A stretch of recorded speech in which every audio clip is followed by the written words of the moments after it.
Eu não sei se todo mundo sabe, mas o melasma ela é uma condição crônica que não tem cura.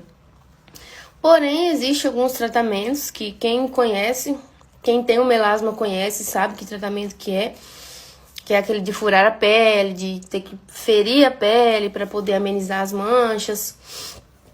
E isso é muito sofrimento, é muito doloroso. Mas eu tenho a solução para você não precisar sofrer com furos na pele. Esse produto aqui, ó.